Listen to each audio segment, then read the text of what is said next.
ஒரு சாலை வசதி அப்படிங்கறது வந்து எல்லாருக்குமே ஒரு அரசு வந்து அடிப்படையா செய்து கொடுக்க வேண்டியது. இனி உங்களை போலீஸை வச்சு அடியாள வச்சு யாரை வச்சு மிரட்ட முடியாது. எங்கிட்ட சொல்லுங்க, நாங்க நிக்கிறோம் உங்க கூட. இது உங்க பிரச்சனை கிடையாது, எங்க பிரச்சனை. சரியா? எந்த கொம்பாதி கொம்பாடினாலும் மிரட்ட நாங்க நிப்போம். நாம் தமிழர் கட்சி உங்க கூட நிக்கும். உயர்நீதிமன்ற வழக்கறிஞர் இருக்காரு, நம்ம வழக்கு தொடருவோம். அதுக்கான வேலையை வந்து அவர் செய்வாரு. அரசியல் ரீதியான போராட்டத்தை நம்ம செய்வோம். நான் கூட நிக்கிறேன், நீங்க உறுதியா இருங்க. நீர்நிலையில வந்து பட்டா எப்படி கொடுப்பாரு? இப்ப என்ன சொல்றாங்க அப்படின்னா, நாங்க அனுமதி கொடுத்துட்டோம், பட்டா இருக்கு அப்படின்னு. அப்ப அனுமதி கொடுத்தவங்க தான் முதல்ல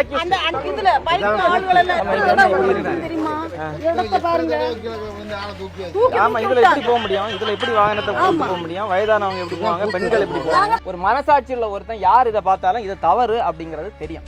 அப்ப எனக்கு அப்படிதான் இது தவறுன்னு தெரிஞ்சிச்சு. அப்ப இன்னைக்கு இங்க வந்து பாக்குறப்ப இது மட்டும் பிரச்சனை இல்ல, உங்களுக்கு நிறைய பிரச்சனை இருக்கு. அந்த சாலை அங்க போறப்ப பாத்தீங்கன்னா பெரிய பள்ளமா இருக்கு கீழே.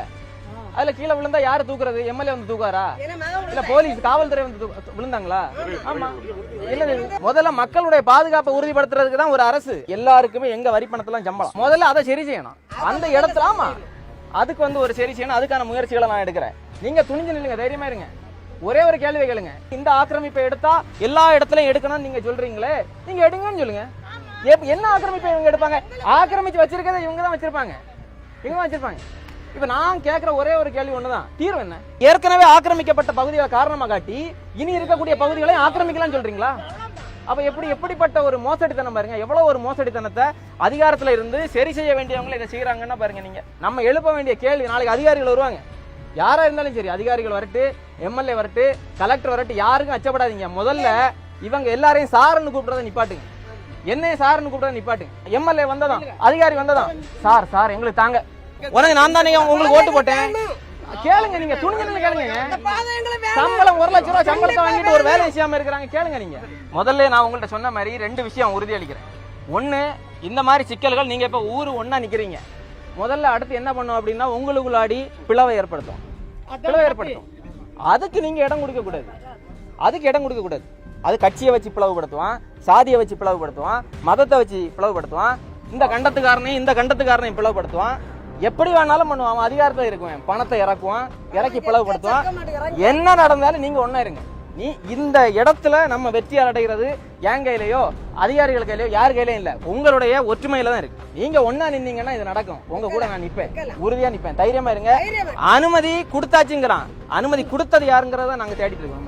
முதல்ல இதுக்கு டாக்குமெண்ட்ஸ் எல்லாத்தையும் எடுத்துட்டு வழக்கறிஞர் இருக்காரு, நம்ம உயர்நீதிமன்ற வழக்கறிஞர், மதுரை ஹைகோர்ட் அட்வொகேட் இருக்காரு கிளீட்டசன். அவர் அதுக்கான வேலைகள், சட்ட ரீதியான எல்லா வேலைகளையும் அவர் செய்வார் உடனடியா. ஏற்கனவே அவர் 1 வாரத்துக்கு முன்னாடி தகவல் அனுப்பிட்டேன். ஏற்கனவே அதுக்கான வேலைகள் எல்லாம் பார்க்க ஆரம்பிச்சுட்டாங்கிறத சொல்லதான் இன்னைக்கு வந்தோமே தவிர உங்க பிரச்சனை என்னங்கிறத சொல்லுங்கன்னு கேட்க நான் வரல. உங்க பிரச்சனைகளை தெரிஞ்சு அந்த பிரச்சனைகளுக்கான தீர்வை எப்படி கொடுக்கலாங்கிறத சொல்றதுக்காக தான் இன்னைக்கு வந்து உங்க இடத்துல வந்திருக்கிறேன். தைரியமா இருங்க. எந்த மிரட்டலுக்கும் அடி பணியாதீங்க.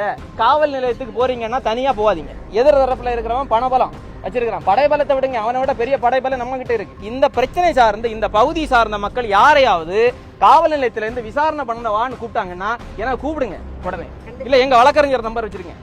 நம்ம நிலம் நம்மளை தாண்டி தான் இங்க நடக்கணும் எதுவா இருந்தாலும். அதனால தைரியமா இருங்க. காவல் நிலையத்துல கூப்பிட்டா எங்களை கூடுங்க, நாங்க வரோம் கூட. எங்க கட்சிக்காரங்க வருவாங்க, எங்களோட போங்க. யாரு மிரட்டான்னு பாப்போம். எங்களை எல்லாரும் கடல் தொழில் போறாங்க.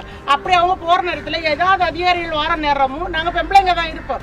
அவங்க எங்களை எல்லாத்தையும் ஷார்ட் போட்டு வார்த்தைகள் பல வார்த்தைகள் எல்லாம் பேச ஸ்டாப் பண்ண. அக்கா பொம்பளைங்க தான் இப்படி இருக்காதீங்க. நீங்க துணிஞ்சு இல்லைங்க, தைரியமா இல்லைங்க. நீங்க பொம்பளை தான். இங்க பாருங்க, நான் சொல்லட்டா, இந்த கூட்டத்துல இந்த அதிகாரிகள் யாரை பார்த்து பயப்படுவாங்க தெரியுமா? என்ன பார்த்து இல்ல, எங்களை பார்த்து இல்ல, உங்களை பார்த்துதான், பெண்களை பார்த்துதான், குடும்ப தலைவிகளை பார்த்து தான் பயப்படுவான். அதுதான். அப்ப இந்த மாதிரி கேள்விகள் எல்லாம் நீங்க எழுப்பக்கூடாதுன்னு தான் மகளிருக்கு 1000 ரூபாய் இப்படி எல்லாம் பண்ணிட்டு இருக்காங்க. சரி, அது இருக்கு. ஆமா நம்ம பணம். நீங்க பாருங்க, 1000 ரூபாய் தந்துட்டாங்கன்னா நம்ம யாரு? 1000 ரூபாய் தந்துட்டாரு, நம்ம கேள்வி கேட்போமா?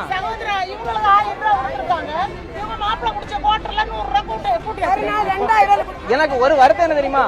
இவ்வளவு தெளிவா, இவ்வளவு புரிதலோடு, இவ்வளவு அறிவுபூர்வமா இருக்கக்கூடிய நீங்க எப்படி மறுபடியும் 50 வருஷமா இந்த காங்கிரஸுக்கே ஒண்ணும் செய்யாத இவங்களுக்கே ஓட்டு போட்டு இவங்களே எம்எல்ஏ ஆக்கி வச்சிருக்கீங்கன்னா எனக்கு புரியவே இல்லை.